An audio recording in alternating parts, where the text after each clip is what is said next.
say it loud, 'cause someone out there listening. If you're gonna think it, think out loud, 'cause you don't know what you're missing till you let them all in. Oh, oh, oh. Tell them what it's all about. Oh, oh, oh.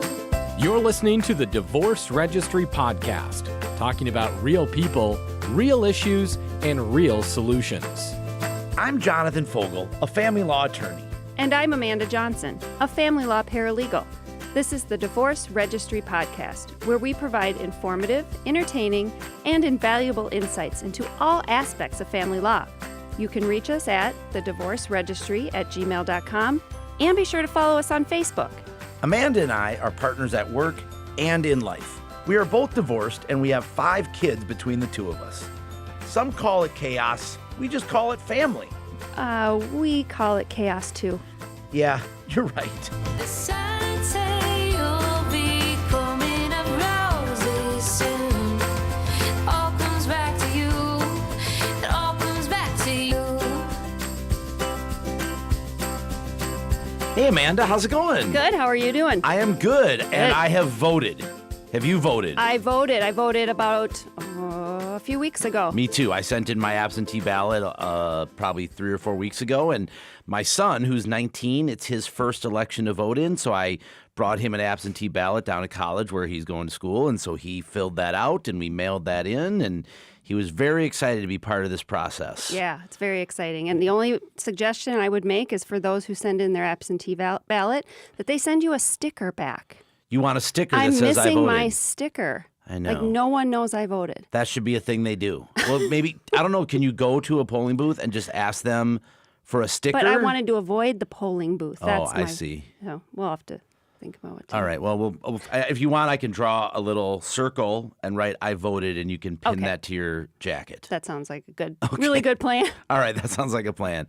All right. Well, I just want to tell people, I know by the time this goes out and airs, it'll be past voting day, but it's so important to get out there and vote. And so I've done that, and you've done that, and anybody else that take the time today, your employer has to let you off to go and do that. So please take part in that process. Well, today I want to talk about something. You know, we talk a lot about on our show about the process of divorce, and from a financial standpoint, you know, dividing assets. We'd have financial experts on talking about those things. But one of the things that is really important to me, and probably one of the main reasons I went into this area of law, is the kids. And helping people get through a very difficult process and really looking out for the kids and trying to avoid as best we can to put the kids in the middle of the divorce process. I say, you know, put them in the center, not in the middle. I think there's a big distinction there. Mm-hmm. But we see some pretty horrible behavior. I mean, really atrocious, and kids suffer because of it. And I do my best on my side to make sure that my clients don't engage in that type of behavior. I have fired clients, as you know, because of the type of behavior that they're engaging in, because I don't want to be a part of it. Right. And so I really thought the guest that we're having today is the perfect person to come in and talk about some of the things that go on during the divorce process. Yes. So we're going to introduce Dr. Amy Baker. She is a nationally recognized expert in parenting relationships, especially children of divorce, parental alienation syndrome, and emotional abuse of children. She has a PhD in developmental psychology. She has written many books, to name a few. Adult Alienated Children, the Restoring Family Connections Program, Co-Parenting with a Toxic Ex, Getting Through My Parents' Divorce, and Surviving Parental Alienation. Welcome, Dr. Baker. Hi, thanks for having me on the show today. Thank you for being here. Can you start out by defining what parental alienation is for our listeners? Sure. So we define it in the field as a family dynamic in which one parent engages in behaviors that are likely to foster a child's unjustified rejection of the other parent. So just to start off being super clear here, when a child rejects a parent, we can't say, just based on that one piece of information, that the child is alienated. The child might be alienated, or the child might be estranged. Estranged is the word we use to describe children who have a good reason to reject a parent, like the parent molested them or beat them or abandoned them. So estranged children are children who are rejecting a parent for a realistic, reality-based reason, and alienated children are children who are rejecting a parent who really did nothing to deserve the rejection. They might be imperfect parents, because all parents are, but the reason they're rejecting parent B is because parent A has engaged in behaviors that have fostered that child's rejection. So really that word unjustified is critical. It certainly is. There would be justified rejection, would be estrangement, and unjustified rejection would be alienation. So how prevalent is this in your research, in your studies of this, and in your talking to people? How prevalent is actual parental alienation versus just estrangement? So it's a great question, and I wish I had an answer. I wish I had a great answer. I don't even have any answer, and that is because in order to know prevalence, you really have to do national representative epidemiological research, and we just don't have that. What we do have, the way we can kind of think about this from a numbers perspective, is every year 1 million children see their parents become divorced. And about 80% of divorces, there's some element of alienating behaviors going on. And in about 20% of divorces, those are what we call the high conflict divorces. These are the divorces where the parents really cannot cooperate, or one is refusing to cooperate, and they're in court all the time. I'm sure you know these clients. Yep. Nothing ever gets resolved outside of court. In those high conflict cases, there's a lot of alienation going on, but to say exactly what the percentage is in the population, we don't know. Sure. And look, I can just say, anecdotally, right? I mean, I've been doing this over 20 years, and I'm familiar with this concept of parental alienation, and have heard about it for many years from reading your books and from just my own experience, that I see this way too often where there is unjustified alienating behavior going on. And so much of it seems to me to come from originally people are upset, they're hurt, they're mad at the other spouse. And what they tend to do then is take really inappropriate ways or behavior to feel okay about the divorce or about what the other person's doing, and then using the kids for that. Can we talk about that specific behavior really quick, and Amy, what you have seen? And I know you've testified, you've been an expert in what you have seen in situations. What is that behavior, so people listening kind of know the difference between that and estranged behavior? Yeah, so there are 17 primary parental alienation strategies, and these are behaviors that one parent can engage in that can foster a child's unjustified rejection of the other parent. So the first thing to say is that many people conflate alienation with bad-mouthing. And so somebody will say, well, I never bad-mouth the other parent, so I can't be an alienator. And although bad-mouthing is a parental alienation behavior, it's only one of 17. And so it is essential for parents who are getting divorced or thinking about getting divorced, or they're worried that the other parent is going to turn their child against them. The first thing they need to know is, what are those 17 behaviors? So A, they don't engage in them and inadvertently become an alienating parent, and B, so that they can recognize it when the other parent is doing it. Because too often a parent will come to me and say, oh, now I realize that when my ex did this or my ex did that, I just thought they were sort of random bad things. I didn't realize it was a pattern and that all of these behaviors work together to foster my child's unjustified rejection of me. So I can go through some of them, but yes, please. It would really help if people, it's in, this list of 17 it's a good thing to have the list, but it's really understanding how they work. And, obviously we don't have that much time today, so I'm just going to rattle off some of them. Well, let me ask, Let me ask Amy, before you do that, where can people find the list itself? Is there a place? Because we'll post that on our Facebook page and direct people toward that. Is there a place that people can go to look at that, and then we can go through those? Yeah, so the first place would be a little sort of e-book that I wrote called Beyond the High Road. And what it does is it takes parents through each of those 17 and says, this is what it is, this is how it works, and this is what you should do about it. But that's like in a little 30-page paper. Perfect. There's also, in my book, Co-Parenting with a Toxic Ex, I took those 17 and I lumped them into 5 super chunks. And then I take each of those 5 chunks and I talk about them again. Here's what they are, here's how they work, and here's what to do about it. And that's in a whole book is just about that. So there's much more information in that book. Perfect. But if you want like a mini primer, it's Beyond the High Road. Okay, perfect. And we'll make sure we have links to that on our Facebook page, the Divorce Registry podcast page, so people can find that. Yeah, and that's all on my website. So that might be the easiest thing is just to direct people to the website.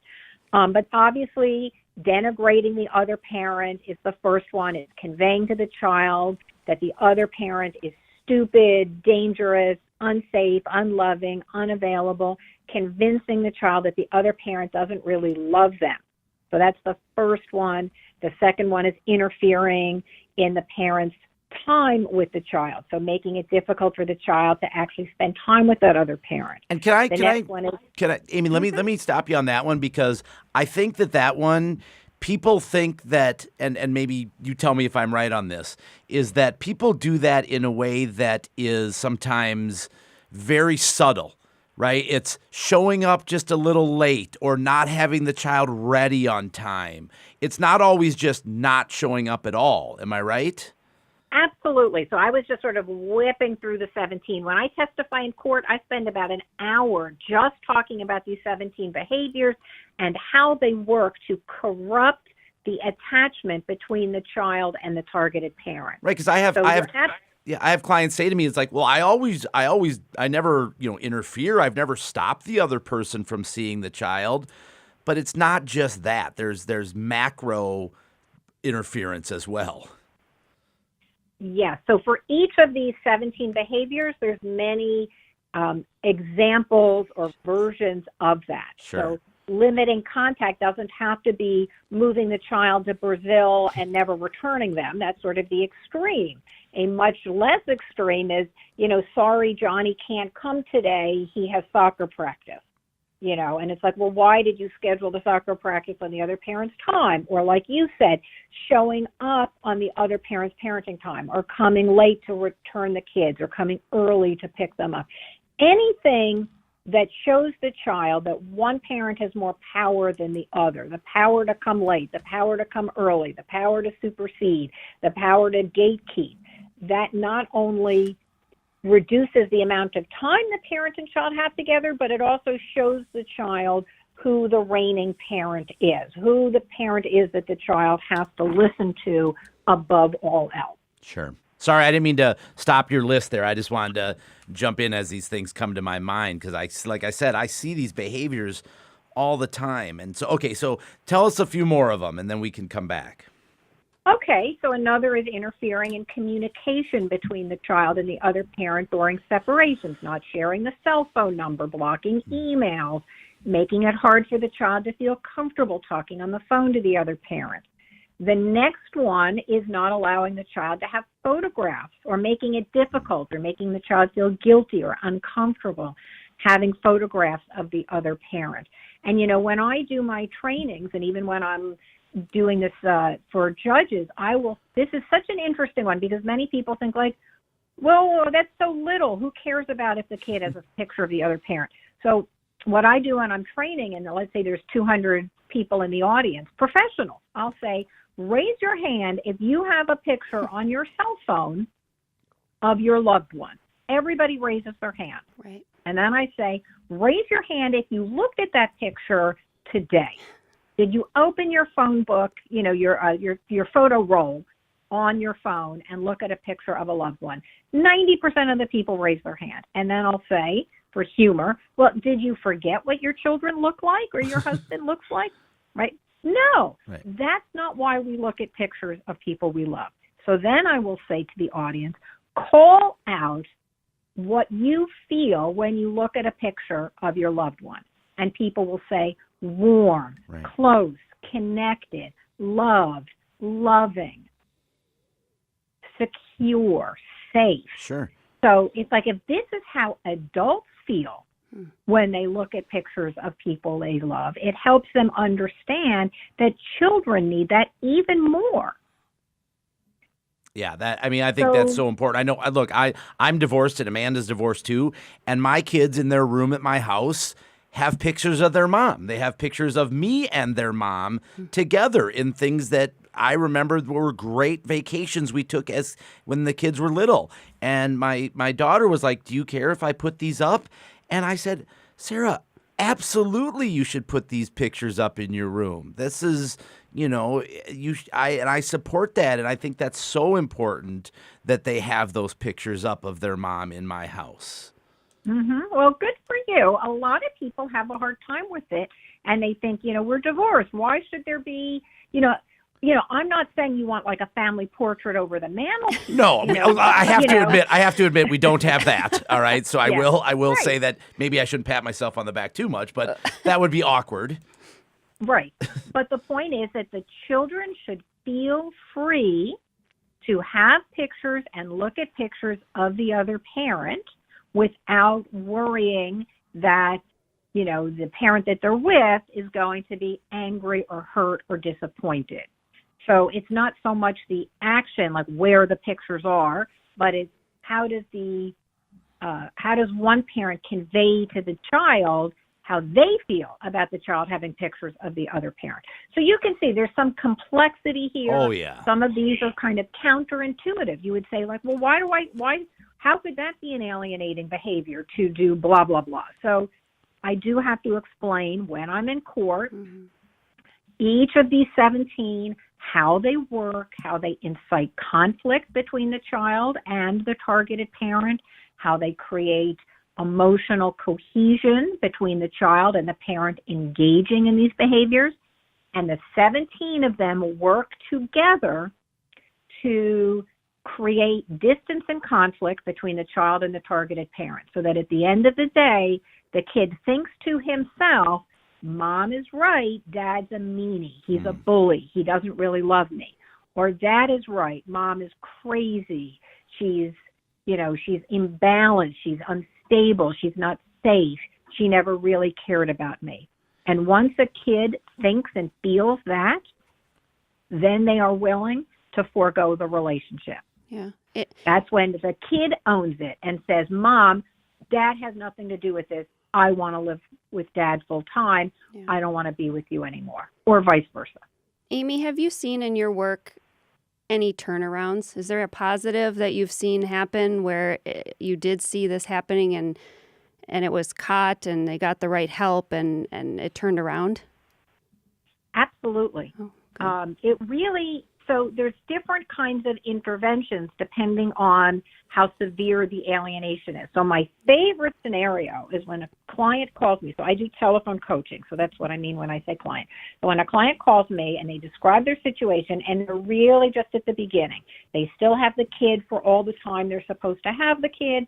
The kid still has an open heart to them, respects them as an authority figure, and is able to feel a sense of security in that attachment relationship. And the parent who's calling me is sensing that the other parent is beginning to engage in these parental alienation behaviors. At that point, those are the easiest cases because it's not about turning it around. It's really about inoculating the child from alienation.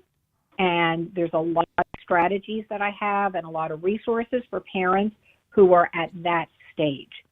Then the other end of the extreme are the parents who call me and say, I haven't talked to my kid, or my kid hasn't talked to me in 10 years. He's 40. He lives across the country. I think I have an email address, but I have had no contact in years and years. And even those people, I have helped some of them reconnect with their adult alienated child. So there's hope at every point in the spectrum, but the amount of effort and the kind of effort is very different. And so, I mean, this brings up a point. You have that book, Adult Children of Parental Alienation Syndrome, Breaking the Ties That Bind. And it's based on research with adults who experience this as children. So I want our listeners to understand this isn't just something that affects kids. This is a long-term effect on adults who were the subject of this alienation or were the targets of this alienation. Yeah, because alienation is a kind of psychological abuse of the child. And like all kinds of abuse, if it's experienced in childhood, whether it's sexual abuse or physical neglect or physical abuse or psychological maltreatment, which is, I'm just using another term for psychological abuse, each of those has long-lasting, lifetime impacts on the individual through not just their childhood, but throughout their life. That doesn't mean if you've been molested or beaten by a parent as a child that you are doomed to be unhappy or neurotic or have mental health issues. It means that it will affect you in some way, and that hopefully you can get the proper treatment and support and put it in perspective and not have it cast, such a shadow over your adulthood. And I imagine that it's not just, it not only affects that person emotionally, there's physical probably ramifications of it. And then also when they have a family, when they get into relationships and try to have healthy relationships with other adults and with their own children, without some sort of intervention like you're talking about or the right help, that just carries on to their adult relationships. It certainly can. And, one way to think about that is that alienating parents are teaching their children, oh, that other parent hurt you or frustrated you. Screw them. Cut them off your list. Right. You don't have to go visit that parent anymore. You have the right to, reject that parent. So what is the lesson that parent, the alienating parent, is teaching the child? They're teaching them to be unforgiving, ungenerous, and to be harsh and cruel towards anybody who disappoints or hurts your feelings. So how are these people going to manage in their adult relationships where they're, whether it's with a boss or like a romantic relationship? Everybody in intimate relationships gets their feelings hurt at some point. And alienating parents are not teaching these children conflict resolution skills, forgiveness, grace and generosity of spirit.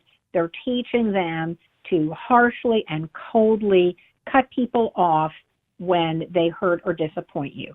So, of course, these kids are going to grow up and have difficulty at work and in their family life. So do you work with, you say you do coaching, do you work with adults? Are there cases where there are parents with adult children that are in their 40s and they're coming to you, or there's a way to even fix it then, or their relationship at that point? So I only work with the targeted parent. So if somebody came to me and said, although I suppose I would work with them if they said to me, I'm a 40-year-old and I haven't talked to my mother in 20 years. Can you help me? I think I would say, well, if that, why don't you reach out to your parent and see if they want coaching, and I'll give them coaching, because I have a kind of system for dealing with the parents of the adult children. Sure, the targeted parent. The targeted parent. So one thing I've learned is I have a system in my coaching that has some success. It certainly isn't 100%, but I've helped a lot of parents reconnect with their adult alienated children. And then they come to me and they say, you know, I got a great response to the letter you helped me write. My kid said, yes, I'm willing to have coffee with you next week. What do I do? What do I say? It's like, Now so it's action. Yes, and I'm not a therapist. I can't work with them as a dyad. So what I did is I created this program called Restoring Family Connections. And it's for any therapist to do with any targeted parent and their adult alienated child, assuming that both parties want to do it. It's a 13-week program, an hour a week or 2 hours a week for 13 weeks. And it's a structured program filled with activities designed not to help them rehash the past, but designed to help them figure out how do they want to move forward in their relationship. How do they deal with the fact that both of them are worried about being rejected by the other one? How do they deal with the fact that there are these holes in their relationship? Maybe the parent wasn't allowed to be at the wedding or the Sweet 16 party or the high school or college graduation. How do they deal with that in a way that allows them to feel safe with each other when they've both been so hurt? So the process is, first I help the parent write the letter. If they get a good response, then they have to, in my opinion, at least think about doing that program so that they don't continue to trigger each other and end up feeling hurt and angry and not have any kind of foundation of trust to work through those feelings of hurt. Can I ask, more a general question, and again, maybe this is something that you can't answer, but do you see that more moms engage in this type of alienating behavior or dads, or do you see that it's pretty much across the board? Oh, ho, ho. I'm not going there. Okay. And I'll tell you why. It doesn't matter. Right. What I know for a fact is that both moms and dads can be alienating parents. And I know for a fact that both can be targeted parents. Right, and that's kind of why I asked the question, because I wasn't setting you up to fail necessarily. I was asking because maybe I shouldn't have asked the question, or maybe I should have just pointed out that in my practice, I see it happen on both sides. There is I can't say that it's only been moms, it's only been dads, or moms have only been the ones that have targeted or been targeted. I see it happening on both sides, and I see great, different variations of it. I don't see it all being, like you said, I've had cases where people have moved out of state, to keep the child away, but I've also seen just those little micro-aggressive type of alienating behavior that, when you add them up in totality, become really damaging. Yes, so that is such a good point, that alienation really does happen on a continuum. It's not like a switch that you flip and all of a sudden you become an evil alienator. You do have to really know what those 17 behaviors are in order to see whether it's happening. And I'll tell you, in terms of the gender issue, many of the men that I have talked to who believe that they're targeted parents feel that the family court system is grossly biased towards mothers.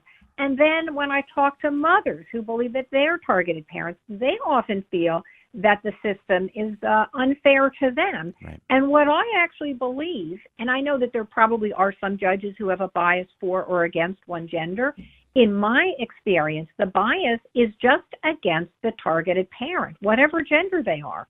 The court, meaning the lawyers for the children, the judge, the guardian ad litem, the custody evaluators, if they haven't been trained in alienation dynamics, they are highly likely to just side with whatever parent the kid is preferring, whether it's the mom or the dad. So the courts are biased, in my opinion, against targeted parents. Right, and I always say the judge are I think our judges aren't necessarily biased. I think sometimes they're uneducated on these things, just like the rest of us, right? The more education they have about alienation, the more they will be able to recognize it and address it. Well, I'm going to push back on that a little bit because, yes, of course, I agree they're not trained. But I think that the judges do have a bias in favor of the status quo. Right, and I guess what I'm saying is that the reason they have that is because they don't recognize that there is another explanation. There's another alternative of what's going on. And I agree. I think a lot of judges do have that bias of, well, why rock the boat if things seem to be working the way they are? Right. And in fact, if things are not going well, the judge will say, why rock the boat? The kids are too vulnerable. We can't switch custody or enforce visitation. And then if the kids are doing well, it's why rock the boat? The kids don't seem to be suffering. They're getting an A in chemistry and they're the captains of the soccer team, so it can't be that bad. So they have an inherent bias to do nothing. So we are almost because judges are afraid of making a bad call. Right. So it seems less risky to let things go, keep things the way they are. So when I testify in court, I feel that I have failed unless I have motivated the judge to do something rather than say, let's not rock the boat. So I actually have identified 11 reasons why the court should intervene in cases of alienation. And by that, I mean 11 reasons why the child's preference should not be the sole determinant of custody. And those 11 reasons I take can be found in those same resources that we talked about earlier? Actually, I haven't written them up. Okay. In something that's easily available. They're in my court documents. It's in my testimony. Sure. Because, like I said, I think judges just want to just keep, when I train judges, I look at them and I say, you guys are lazy cowards. And, they don't get offended. They're like, yeah, you're right. They sort of shrug their shoulders. Well, what are you going to do? Right. So. Let me ask this, Amy. We're at 30 minutes, and I told you that would be less than that, so I apologize for keeping you so long. This is just such a topic that is so important, I think, to get out there. Let me try to finish on. I mean, we've been talking about a lot of really negative things and scary things that people go through. I want to challenge you to try to see if we can end on a positive note. And what can be done? What do you suggest for those parents that are targeted parents that are going through a divorce, that see their kids that are being pulled away from them in this way? Is there some way that we can, as a practitioner or as one of those parents, is there something that you can point to say, hey, this could help, or this is a strategy that could help? Absolutely. Yes. So the first thing is to look at yourself and make sure that your parenting isn't triggering a negative response in your kid. Always look, in your own home first. Is there something I'm doing and how I'm relating to my child that is causing my child to be upset with me, rather than just assuming, oh, my kid is mad at me, it must be the other parent. So that's the first thing. Okay. The second thing is look at how you're relating to the other parent. Are you triggering in them some fear that you're trying to turn the kids against them, so they're doing this defensively? See if you can be a better co-parent. That might address some of the issues. Then, point 3, there are strategic ways to interact with your child when your child is being, quote unquote, rude or disrespectful, or not respecting your authority, or being cold and callous towards you, the way that some alienated kids can behave. The typical targeted parent response is either sort of defeat and demoralization and depression, which then reinforces the message to the kid that you don't really care, or reactive anger, which reinforces to the kid that you're a problem, that it doesn't feel good for the kid to be with you. So the point is, the typical way that a targeted parent reacts actually makes things worse. So what you need to do is really learn the strategies that are in the Co-Parenting with the Toxic Ex book, because there are lots and lots of really awesome parenting things you can do to improve your relationship with your kid, even if the other parent is engaging in alienation. Amy, thank you. The hopeful, can I just say one last thing? Yes, please. The hopeful message is What you do matters. Even when you feel like, oh, the other person is doing so many terrible, terrible things, nothing I do makes a difference. That's not true. What you do as a parent when you're with your kid still matters. That's the good news. That is great advice. Amy, thank you so much for taking the time to be on with us. Amy, your website is amyjlbaker.com. Is that right? That's it. Easy breezy. Yeah. All right. Thank you again. Thank you for all the work you do, Amy. It's great. You're welcome. Thanks. Bye-bye now. All right. Bye-bye. The information in this podcast was for general purposes only. The information provided was not legal advice or a legal opinion. You should seek the advice of legal counsel of your own choice before acting upon any information from this podcast. Contacting us by phone or any other means does not establish an attorney-client relationship.